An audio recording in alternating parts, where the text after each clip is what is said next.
So module 5 ആണ് നമ്മൾ നോക്കാൻ പോകുന്നത്. So technology managementലത്തെ module 5 human aspects in technology management. So maximum നമ്മൾ എല്ലാ മൊഡ്യൂൾ കവർ ചെയ്തിട്ടുണ്ട്. ഇത് ടെക്നോളജി മാനേജ്മെന്റ് എന്ന് പറയുമ്പോൾ ഇതിൽ നമുക്ക് എന്താ പറയുക ഇമ്പോർട്ടൻറ്റ് ടോപ്പിക്സ് അങ്ങനെ പറയാനുള്ള ഒരു സംഭവം ഇല്ല. പിന്നുള്ളത് കൂടി കുറേ ക്വസ്റ്റ്യൻ പേപ്പർ ഉണ്ട്. പിന്നെ അത് റെഫർ ചെയ്തിട്ട് അതിനനുസരിച്ച് നമ്മൾ ചെയ്യേണ്ടി വരും. സോ നമുക്ക് അങ്ങനെ പ്രെഡിക്റ്റ് ചെയ്യാൻ പറ്റുന്ന ഒരു സബ്ജക്റ്റ് അല്ല അത്. മാക്സിമം നമ്മൾ എന്തൊക്കെയാണ് നമ്മുടെ മൊഡ്യൂളിൽ മെയിൻ ടോപ്പിക്സ് എന്ന് നോക്കുക. അതനുസരിച്ച് ആ ഒരു പോയിന്റ് നമുക്ക് നമ്മുടെ മൈൻഡിൽ ജസ്റ്റ് ഇത് ഉണ്ടായാൽ മതി. അപ്പോൾ അതിനനുസരിച്ച് നമ്മൾ നമ്മുടെ രീതിയിൽ ഡെവലപ്പ് ചെയ്ത് എഴുതുന്നതാണ് മാക്സിമം ഇതിൽ ചെയ്യാൻ പറ്റുള്ളൂ. സോ ഇത് മാക്സിമം ഷെയർ ചെയ്യാൻ നോക്കുക. പിന്നെ ലൈക്ക് ചെയ്യുക, സബ്സ്ക്രൈബ് ചെയ്യുക, എല്ലാവർക്കും ഷെയർ ചെയ്ത് കൊടുക്കുക. So module 5 human aspects in technology management, integration of people and technology. So ഇതിൽ പറയുന്നത് എന്താണെന്ന് വെച്ചാൽ നമ്മുടെ ഹ്യൂമൻസിനെയും ടെക്നോളജി ഒരുമിച്ച് എങ്ങനെ ഇൻറ്റഗ്രേറ്റ് ചെയ്തുകൊണ്ട് അതിൻ്റെ ഒരു പ്രൊഡക്ടിവിറ്റിയും നമ്മുടെ ഓർഗനൈസേഷൻ അല്ലെങ്കിൽ ഒരു ടെക്നോളജി പരമായിട്ട് നമ്മൾ ഇത് ആക്സെപ്റ്റ് ചെയ്യുമ്പോൾ എങ്ങനെ അതിൻ്റെ എഫിഷ്യൻസിയും പിന്നെ ഫുള്ളായിട്ടുള്ള ഒരു പെർഫോമൻസ് ഒക്കെ എങ്ങനെ കൂടുന്നതാണ് പറയുന്നത്. സോ ഇതിങ്ങനെ ടെക്നോളജി ഹ്യൂമൻ റിസോഴ്സ് കൂടുന്നതിലൂടെ ഇങ്ങനെ എഫിഷ്യൻസി, പ്രൊഡക്ടിവിറ്റി, പെർഫോമൻസ് എല്ലാം ഇമ്പ്രൂവ് ആവും. അപ്പോൾ ഈ ഒരു ഇൻറ്റഗ്രേഷൻ നമുക്ക് ഒന്നെങ്കിൽ വർക്ക് പ്രോസസ്സിൽ അല്ലെങ്കിൽ കമ്മ്യൂണിക്കേഷൻ അല്ലെങ്കിൽ ഡിസിഷൻ മേക്കിംഗ് പ്രോസസ്സ് ഇവിടെയൊക്കെയാണ് ഇത് ഇൻറ്റഗ്രേറ്റ് ആവുക. സോ ഇതിൻ്റെ ഒരു കീ ബെനിഫിറ്റ്സ് നമ്മളിപ്പോൾ പീപ്പിളും ടെക്നോളജി ഒരുമിച്ച് ഇൻറ്റഗ്രേറ്റ് ചെയ്യുന്നതിൽ ഏറ്റവും വലിയ ഇമ്പോർട്ടൻസ് ആയിട്ട് വരുന്ന കാര്യം എന്താണെന്ന് വെച്ചാൽ നമ്മുടെ ഇമ്പ്രൂവ്മെൻറ്റ് എഫിഷ്യൻസി കൂടും. സോ ഇത് എങ്ങനെ നമുക്ക് ചെയ്യാം, അതിലത്തെ കീ ബെനിഫിറ്റ്സ് എന്തൊക്കെയാണ് അതാണ് നോക്കാൻ പോകുന്നത്. ഒന്നാമത്തെ കാര്യം റെപ്പിറ്റേറ്റീവ് ആയിട്ടുള്ള ടാസ്ക് കുറയ്ക്കാൻ പറ്റും. ഇപ്പോൾ നമ്മുടെ ഇൻഡസ്ട്രി അല്ലെങ്കിൽ ഒരു എന്തെങ്കിലും ഒരു ഫംഗ്ഷൻ നമ്മൾ ചെയ്യാൻ ഉദ്ദേശിക്കാന്ന് വരിക, ആ ഒരു ഫംഗ്ഷൻ ചെയ്യണതിൽ മെഷീനറീസ് അവിടെയൊക്കെ ഇപ്പോൾ നമ്മൾ എല്ലാ ദിവസവും നമ്മൾ ചെയ്യുന്ന ഒരു കാര്യം അല്ലെങ്കിൽ ഒരു ഹ്യൂമൻസ് ആദ്യം പണ്ടൊക്കെ ചെയ്തു വന്നിരുന്ന കാര്യങ്ങൾ അത് നമുക്ക് ഇപ്പോൾ വീണ്ടും ചെയ്യണതിന് പകരം അതൊരു ഓട്ടോമേറ്റ് ചെയ്തിട്ട് ഒരു റോബോട്ട് അല്ലെങ്കിൽ എന്തെങ്കിലുമൊക്കെ ചെയ്യുകയാണെങ്കിൽ അവിടെ നമ്മുടെ എഫിഷ്യൻസി കൂടുകയാണ് ചെയ്യണം. അപ്പോൾ ആ സമയം എംപ്ലോയീസിന് വേറെ കാര്യങ്ങളിൽ വർക്ക് ചെയ്യാം അല്ലെങ്കിൽ വേറെ എന്തെങ്കിലും ക്രിയേറ്റീവായിട്ട് വർക്ക് ചെയ്യാം. പിന്നെയുള്ളത് എന്താ, ടെക്നോളജി എംപ്രൂവ് റിയൽ ടൈം ഡാറ്റ. നമ്മുടെ ഇപ്പോഴത്തെ അവസ്ഥ എന്താണെന്ന് വെച്ചാൽ ഓർഗനൈസേഷൻസിന് ആവശ്യം കറക്റ്റ് ആയിട്ടുള്ള ഡാറ്റാസ് ആണ്. സോ ടെക്നോളജിക്ക് അത് പ്രൊവൈഡ് ചെയ്യുന്നതിലൂടെ നമുക്ക് പെട്ടെന്ന് ഡിസിഷൻ എടുക്കാം, എഫക്റ്റീവായിട്ട് കാര്യങ്ങൾ നമുക്ക് പുതിയ കാര്യങ്ങൾ ബിൽഡപ്പ് ചെയ്യാം, അങ്ങനത്തെ ഓരോ കാര്യങ്ങൾ ചെയ്യാൻ പറ്റും. സോ അതാണ് വേറൊരു അഡ്വാൻറ്റേജ്. പിന്നെന്താ, കമ്മ്യൂണിക്കേഷൻസ് ആൻഡ് കൊലാബറേഷൻ ഇമ്പ്രൂവ് ആവും. നമുക്ക് പറയാം നമ്മുടെ ലൊക്കേഷനും ടൈം സോണിനും അപ്പുറം നമുക്ക് പല ആൾക്കാരായിട്ട് പുതിയ ആൾക്കാരായിട്ട് കമ്മ്യൂണിക്കേറ്റ് ചെയ്യാനും ഒരുമിച്ച് വർക്ക് ചെയ്യാനും കൊലാബറേഷൻ ഇമ്പ്രൂവ് ആവാനും സാധ്യതയുണ്ട്. സോ അത് പ്രൊഡക്ടിവിറ്റി കൂട്ടും, നമ്മുടെ പെട്ടെന്ന് ഡിസിഷൻ എടുക്കാനുള്ള ഒരു നമുക്കുള്ള കേപ്പബിലിറ്റി കൂടും, പിന്നെ നല്ല രീതിയിലുള്ള പുതിയ രീതിയിലുള്ള ഔട്ട്കംസ് കൂടും. പിന്നെ അതിൻ്റെ ഒരു ഡ്രോബാക്സ് എന്താണെന്ന് വെച്ചാൽ നമുക്കറിയാം ഇപ്പോൾ ഒരു IT ഫീൽഡിൽ വർക്ക് ചെയ്യുന്ന ഒരാൾക്ക് ചിന്തിച്ച് നോക്കിയാൽ നമുക്കറിയാം അവിടെ ഫുള്ള് കൂടുതലും കമ്പ്യൂട്ടർ വെച്ചിട്ടുള്ള ജോലി ആയിരിക്കും. സോ അവിടെ ഫേസ് ടു ഫേസ് ഇൻട്രാക്ഷൻ കുറയും. പിന്നെ പോരാത്തതിന് ഓൺലൈൻ ജോബ്സ് ആയി കൺവേർട്ട് ആകുമ്പോൾ പറയും വേണ്ട, ഇൻട്രാക്ഷൻ കുറയും. പിന്നെ നമുക്ക് പെട്ടെന്ന് ടയേർഡ്നെസ് ആവും. പിന്നെ നമുക്ക് നമ്മുടെ ജോബിൽ നമുക്ക് സാറ്റിസ്ഫൈഡ് ആവില്ല. സോ പിന്നെ വരുന്ന കൺസേൺ എന്താണെന്ന് വെച്ചാൽ പ്രൈവസി ആൻഡ് സെക്യൂരിറ്റി. നമുക്കറിയാവുന്ന കേസ് തന്നെയുള്ളൂ. ഇപ്പോൾ ആപ്പുകൾ ഇപ്പോൾ നമ്മൾ ഇൻസ്റ്റാൾ ചെയ്യുന്ന എത്രമാത്രം ആപ്പുകൾ നമുക്ക് എന്തൊക്കെ നമ്മൾ പെർമിഷൻസ് അലോ ചെയ്ത് കൊടുക്കുന്നുണ്ട്, എത്രമാത്രം പ്രൈവറ്റ് ആണ്, സെക്യൂർ ആണ് നമുക്കറിയാവുന്ന കേസല്ല. അതാണ് ഡ്രോബാക്സ് വരുന്നത്. പിന്നെ എന്തൊക്കെ ഹ്യൂമൻ ഫാക്ടേഴ്സ് ആണ് നമ്മൾ ടെക്നോളജി മാനേജ്മെന്റിൽ കൺസിഡർ ചെയ്യേണ്ട കാര്യങ്ങൾ. ഒന്നാമത്തെ കാര്യം യൂസർ എക്സ്പീരിയൻസ് ആണ്. സോ നമ്മൾ ക്വാളിറ്റി മാനേജറിൽ പഠിച്ച പോലെ തന്നെ അറ്റ് ലാസ്റ്റ് കസ്റ്റമറാണ് നമ്മുടെ ഏറ്റവും ആൾക്കാണ് ഇത് സാറ്റിസ്ഫൈഡ് ആവേണ്ടത്. സോ അത് ആൾക്ക് എളുപ്പമായിട്ട് യൂസ് ചെയ്യാനും പറ്റുന്നതും അപ്പം തന്നെ ഡിസൈൻ രീതിയിലും ഫങ്ഷണാലിറ്റി രീതിയിലും നല്ല മെച്ചപ്പെട്ട് നിൽക്കുന്ന ഒരു സംഭവമായിരിക്കും ടെക്നോളജി മാനേജേഴ്സ് ആദ്യം കൺസിഡർ ചെയ്യുന്ന ഒരു ഫാക്ടർ. അപ്പോൾ പൂർ ആയിട്ടുള്ള ഒരു എക്സ്പീരിയൻസ് ആണ് ആൾക്ക് കൊടുക്കണമെങ്കിൽ സാറ്റിസ്ഫാക്ഷൻ കുറയും. അപ്പോൾ അത് ടെക്നോളജി പെട്ടെന്ന് അഡാപ്റ്റ് ആവില്ല. പിന്നുള്ളതാണ് വർക്ക് ഫോഴ്സ് ഇമ്പാക്ട്. സോ ചില സമയത്ത് നമ്മളിപ്പോൾ ഒരു ടെക്നോളജി ഡെവലപ്പ് ചെയ്യുന്നതിലൂടെ കുറേ ആൾക്കാർക്ക് ചിലപ്പോൾ അവരുടെ സ്കില്ലൊക്കെ കുറേ അപ്സ്കിൽ ചെയ്യേണ്ടി വരും, കുറേ കാര്യങ്ങൾ പഠിക്കേണ്ടി വരും, കുറേ കാര്യങ്ങൾ അറിയേണ്ടി വരും. സോ അതൊരു ഒന്നെങ്കിൽ പുതിയൊരു ജോബ് അവിടെ ക്രിയേറ്റ് ചെയ്യാണ്. സോ ടെക്നോളജി മാനേജേഴ്സ് എന്തെങ്കിലും ഒരു ടെക്നോളജി ഡിസൈഡ് ചെയ്യുന്നതിനേക്കാളും മുമ്പ് അല്ലെങ്കിൽ ഡെവലപ്പ് ചെയ്യുന്നതിനേക്കാളും മുമ്പ് അത് വർക്ക് ഫോഴ്സിനെ എങ്ങനെ എഫക്റ്റ് ചെയ്യും, എന്തൊക്കെ സ്കിൽസാണ് അവരുടെ വർക്ക് ഫോഴ്സ് അത് ചെയ്തെടുക്കേണ്ടി വരിക, ആ ഒരു ജോബ് എളുപ്പമായിട്ട് ചെയ്യാൻ വേണ്ടിയിട്ട് അതൊക്കെ നോക്കേണ്ടി വരും. അതൊക്കെ നോക്കിയുള്ള ബേസിലാണ് ഇതൊക്കെ ഡിസൈഡ് ചെയ്യേണ്ടി വരിക. പിന്നെയുള്ളത് പ്രൈവറ്റ് ആൻഡ് സെക്യൂരിറ്റി. പിന്നെ നമുക്കറിയാം ഡാറ്റ ബ്രീച്ചസ്, സൈബർ അറ്റാക്കൊക്കെ വളരെ കോമൺ ആണ് ഇപ്പോൾ. അപ്പോൾ അങ്ങനത്തെ ഒരു സീരിയസ് ആയിട്ടുള്ള കോൺസിക്വൻസ് എപ്പോഴും ഒരു മാനേജർ എന്ന അല്ലെങ്കിൽ ടെക്നോളജി മാനേജർ എന്ന നിലയ്ക്ക് കൺസിഡർ ചെയ്യണം. കാരണം പേഴ്സണൽ ഡാറ്റയാണ് എപ്പോഴും ഒരു കസ്റ്റമറിന് വളരെ ഇമ്പോർട്ടൻറ്റ്. സോ അതിന് വേണ്ടിയിട്ട് എന്തെങ്കിലും മെഷേഴ്സ് എടുക്കണം, അല്ലെങ്കിൽ പ്രൈവസി സെക്യൂരിറ്റി ഒക്കെ നോക്കിയിട്ടുള്ള മെഷേഴ്സ് എടുത്ത് അത് കറക്റ്റായിട്ട് ചെയ്യേണ്ടത് ആളുടെ ചുമതലയാണ്. പിന്നെ ethics and social responsibility. So technology കമ്പനീസിന് വേറെ റെസ്പോൺസിബിലിറ്റി എന്ന് വെച്ചാൽ അവരൊരു പ്രൊഡക്റ്റും സർവീസും എത്തിക്കലി അല്ലെങ്കിൽ റെസ്പോൺസിബിലിറ്റി യൂസ് ചെയ്യാൻ പറ്റുന്നതായിരിക്കണം.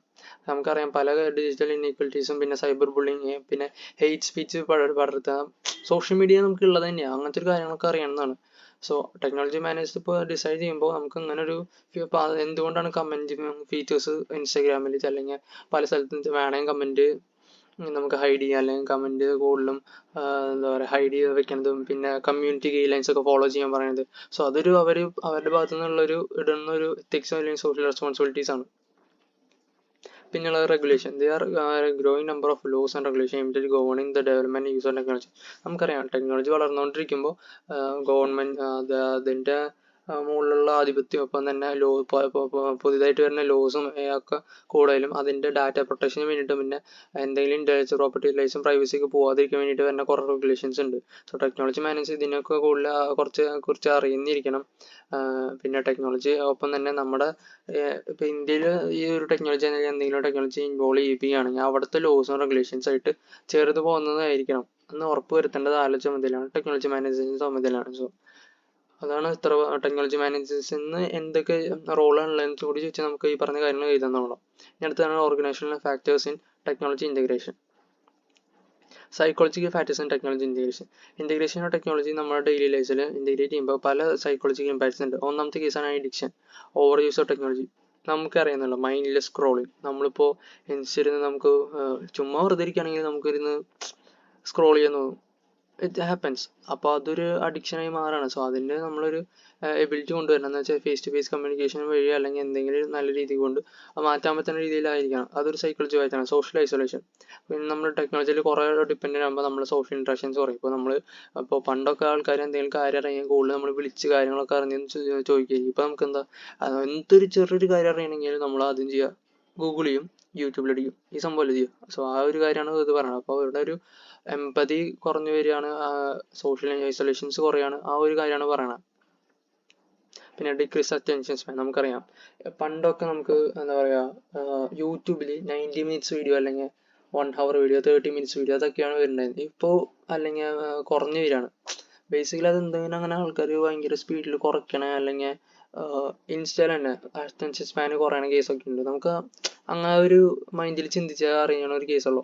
പിന്നെ ഇൻക്രീസ് ആൻസൈറ്റി ആൻഡ് സ്ട്രെസ്. ഇപ്പോൾ നമുക്ക് ടെക്നോളജി വളരെ ഡെവലപ്പ് ചെയ്യുന്നതനുസരിച്ച് നമ്മുടെ ആൻസൈറ്റി സ്ട്രെസ്സും ഡെവലപ്പ് ചെയ്യണം. കാരണം ഒരു രീതിയിൽ അത് എഫക്റ്റ് ചെയ്യുന്നത് നമ്മുടെ ബ്രെയിനിനെയാണ് അല്ലെങ്കിൽ നമ്മുടെ ഒരു mental സ്ട്രെങ്ത്തിനാണ്.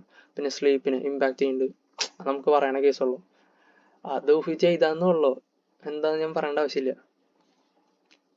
Psychology effect on employees. പിന്നെ എംപ്ലോയീസിനും ഉണ്ടാവുന്ന സൈക്കോളജി ജോബ് സ്ട്രെസ്. ഇപ്പോൾ IT ഫീൽഡിലൊക്കെ വർക്ക് ചെയ്യുന്ന ആൾക്കാരുടെ അവസ്ഥ ഒന്ന് ആലോചിക്കും. പണ്ടാറ് ജോബ് സ്ട്രെസ് ആയിരിക്കും അവർക്ക്. പിന്നെ അവരുടെ ജോബ്സ് എന്ന് വെച്ചാൽ ഇഷ്ടപ്പെട്ട് പോകുന്ന ആൾക്കാർക്ക് വളരെ കുറവായിരിക്കും. എന്തെങ്കിലും കാശ് കിട്ടണമെന്ന് വിചാരിച്ചിട്ടായിരിക്കും മിക്കതും പോകുന്നുണ്ടാവുക. So decrease job satisfaction. പൈസ കിട്ടണം അതുള്ള കേസാണ്, പക്ഷെ ജോബ് സാറ്റിസ്ഫാക്ഷൻ കൂടുതലും കുറവായിരിക്കും. പിന്നെ വർക്ക് ലൈഫ് ബാലൻസ് ചെയ്യാൻ വളരെ ബുദ്ധിമുട്ടായിരിക്കും. പിന്നെ changes in team work and collaboration. Training ഡെവലപ്മെന്റിൽ ഉണ്ടാവുന്ന ഒരു impact.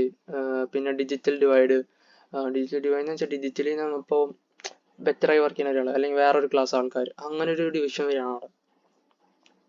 Organisation structure and technology management. പിന്നെ type of organisation structure. So ഇതൊരു ഇമ്പോർട്ടൻറ്റ് ക്വസ്റ്റ്യൻ ആണ്. നമുക്ക് കാണുവാനും മനസ്സിലായി ഒരു 12 മാർക്ക് അല്ലെങ്കിൽ 10 മാർക്ക് ക്വസ്റ്റ്യൻ 40 മാർക്ക് ക്വസ്റ്റ്യൻ ഉള്ള ഒരു ടൈപ്പാണിത്. സോ ഇത് പാർട്ട് ബിയിൽ ചിലപ്പോൾ ചോദിക്കാമെന്നുള്ളൂ. So type of organisational structures: hierarchical structure, flat structure, matrix structure, network structure, functional structure, divisional structure. ആദ്യത്തെ ഹൈറാർക്കിയൽ സ്ട്രക്ചർ. ഇതൊരു traditional top to down approach ആണ്. എന്ന് വെച്ചാൽ ഹയർ ലെവൽ മാനേജ്മെന്റ് മുകളിലിരിക്കുന്നുണ്ടാവും, അത് വരെ ചെന്നിട്ട് അവിടെ നിന്ന് നമുക്ക് ഓരോരോ കാര്യങ്ങൾ പറയും. കമാൻഡ് ചെയ്യുന്നത് മുകളിൽ നിന്ന് തൊട്ട് അടിയിൽ വരെയാണ്. ഇപ്പോൾ ആദ്യത്തെ ഒരാൾ ഇന്ന കാര്യങ്ങൾ ചെയ്യണം, അപ്പോൾ അടുത്ത ആളോട് പറയും, അടുത്ത കാര്യങ്ങൾ ബാക്കിയുള്ള ആൾക്കാർക്ക് അത് ഡിവൈഡ് ചെയ്ത് കൊടുക്കും. വർക്ക് അങ്ങനെ വർക്ക് ഓരോരോ ലെവലിൽ ഇങ്ങനെ ഡിസ്ട്രിബ്യൂട്ട് ചെയ്ത് കൊടുക്കുന്നതാണ് ഹൈറാർക്കിയൽ സ്ട്രക്ചർ. Flat structure. ഈ ഒരു സ്ട്രക്ചറിൽ ഫ്യൂവർ അധികം മാനേജ്മെന്റ് മറ്റേതുപോലെ top level, high level, supervisor level അങ്ങനെ ഒരു ലെവലില്ല. ഇതിൽ കൂടുതലും increase delegation of authority and focus. കൂടുതലും ടീം വർക്കും കൊളാബറേഷനിലാണ് ഈ കാര്യങ്ങൾ ഫോക്കസ് ചെയ്യുന്നത് ഫ്ലാറ്റ് സ്ട്രക്ചറിൽ. പിന്നെ ഉള്ളതാണ് matrix structure. This structure combines features of both hierarchical and flat structure. രണ്ടിനെയും കമ്പൈൻ ചെയ്തിട്ടുള്ള ഒരു സ്ട്രക്ചറാണ് matrix structure. With employees reporting to multiple manager. ഒരു എംപ്ലോയി തന്നെ കുറേ മാനേജേഴ്സിനോട് കാര്യങ്ങൾ പറയും. ഇപ്പോൾ എന്താ പറയുക, ഫിനാൻസ് മാനേജർ ഉണ്ടാവും, അല്ലെങ്കിൽ ക്വാളിറ്റി മാനേജർ, പിന്നെ മാനേജർ മാത്രമായിട്ട് ഒരാൾ. അപ്പോൾ ഒരു കാര്യങ്ങൾ ഒരു എംപ്ലോയി മൂന്നാൾക്കാരായിട്ട് ഒരുമിച്ച് വർക്ക് ചെയ്യേണ്ടി വരും. അതാണ് ക്രോസ് ഫങ്ഷണൽ ടീംസ് വർക്ക് ചെയ്യുന്ന സ്പെസിഫിക് പ്രൊജക്ട്. പിന്നെ അപ്പോൾ ഓരോരോ ഡിഫറൻസ് ആണ് പറഞ്ഞത്. Functional, divisional, flat, matrix.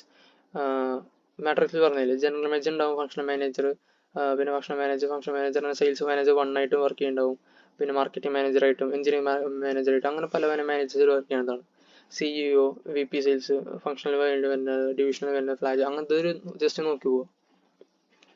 പിന്നുള്ളതാണ് network structure. This structure is decentralized and flexible with companies outsourcing work to others.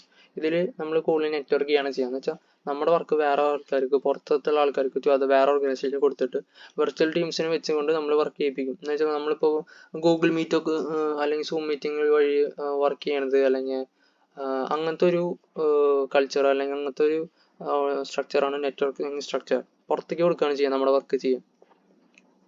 അടുത്താണ് function structure. This structure groups employees by functions such as marketing, finance and operations, with each functional reporting to top level. ഇതിൽ functional ലെവലിൽ എന്ന് വെച്ചാൽ ഓരോ function ഉണ്ടാവും. Marketing ഇന്ന ഭാഗം, finance വേറെ ഭാഗം, ഓപ്പറേഷൻസ് വേറെ ഭാഗം. ഇതിലത്തെ ആൾക്കാർ അല്ലെങ്കിൽ വിത്ത് ഈച്ച് ഫംഗ്ഷണൽ ഗ്രൂപ്പ് ടോപ്പിൽ മാനേജേഴ്സിനാണ് ഡയറക്റ്റ് പോയി പറയുക കാര്യങ്ങൾ. സോ അതാണ് ഫങ്ഷണൽ സ്ട്രക്ചേഴ്സ്. അടുത്തത് divisional structures. This structure groups employees by product lines, geographic regions or customer groups, with each division having its own management team. ഇത് കൂടുതലും ഇപ്പോൾ ഒരു സ്ഥലം ഉണ്ടായിരിക്കും, ഒരു ഓർഗനൈസേഷൻ ഉണ്ടായിരിക്കും. ഇത് കൂടുതലും പ്രൊഡക്റ്റ് ലൈൻസ് അനുസരിച്ചായിരിക്കും എംപ്ലോയീസിനെ ഗ്രൂപ്പ് ചെയ്തിട്ടുണ്ടായിരിക്കുക, അല്ലെങ്കിൽ ജോഗ്രഫിക്കൽ റീജിയൻസ്, അല്ലെങ്കിൽ ഇന്ന ടാർഗറ്റ് കസ്റ്റമർ ഗ്രൂപ്പ്സ് അനുസരിച്ച്. അപ്പോൾ അവിടെ ഓരോ ഡിവിഷൻസ് ഉണ്ടാവും ഇവർക്ക്. അതിനനുസരിച്ചാണ് അവർ തന്നെയാണ് അവരുടെ മാനേജ്മെൻറ്റ് ചെയ്യുന്നുണ്ടാവുക. സോ അങ്ങനെ ഒരു ഡിവിഷണൽ സ്ട്രക്ചർ ആയിരിക്കും ആ ഒരു ഓർഗനൈസേഷൻ ഫോളോ ചെയ്യുന്നുണ്ടാവുക. സോ നിങ്ങൾക്ക് തോന്നുന്ന ഒരു ഡിവിഷണൽ സ്ട്രക്ചർ എന്തെങ്കിലും ഉണ്ടെങ്കിൽ കമൻറ്റ് ചെയ്യുക. ഗൂഗിൾ ഓർഗനൈസേഷൻ സ്ട്രക്ചർ ഗൂഗിളിൻ്റെ ഒരു ഓർഗനൈസേഷണൽ സ്ട്രക്ചറാണ് നമ്മൾ പറയുന്നത്. Has a cross functional team based organisation structure such known as a matrix സ്ട്രക്ചറാണ് അവർ ഫോളോ ചെയ്യുന്നത്. and ഇത്തിരി ഫ്ലാറ്റ്നെസ് ഉണ്ട്. Over the year, as the company scaled and became tech, organization structure is morphing more into centralized organization. So general manager അത് ഇവരുടെ ഒരു base സ്ട്രക്ചറാണ് വരുന്നത്, ഇങ്ങനെയായിരിക്കും. ടെസ്ലയുടെ ഒരു ഓർഗനൈസേഷൻ സ്ട്രക്ചറാണ് വേറെ വരുന്നത്. സോ അത് ജസ്റ്റ് നോക്കിയാൽ മതി. പിന്നെ ഫേസ്ബുക്കിൻ്റെ ഓർഗനൈസേഷൻ സ്ട്രക്ചർ ഇത് പോസ് ചെയ്ത് കാണണ്ടല്ല, അത് വെറുതെ ഞാനിപ്പോൾ ജസ്റ്റ് നോക്കിയാൽ മതി എന്ന് പറയുമ്പോൾ സ്കിപ്പ് ചെയ്തിട്ട് കളയാനല്ല. അപ്പോൾ ഇത് കാണുന്നത് പ്രത്യേകിച്ചൊന്നുമല്ല, നമുക്ക് ആ ഒരു സ്ട്രക്ചർ നമുക്ക് മൈൻഡിലുണ്ടെങ്കിൽ അത് വരച്ച് വെച്ചാൽ പിന്നെ അങ്ങനെ മാർക്ക് സ്കോർ ചെയ്യാം. വേറെ അടുത്താണ് key elements of organizational structure to consider in technological management. So ഇത് നമ്മൾ നെക്സ്റ്റ് വീഡിയോയിലാണ് നോക്കുന്നത്. സോ മാക്സിമം ലൈക്ക് ചെയ്യുക, ഷെയർ ചെയ്യുക, സബ്സ്ക്രൈബ് ചെയ്യുക. അടുത്ത വീഡിയോയിൽ കാണാം. അത്ര തന്നെ.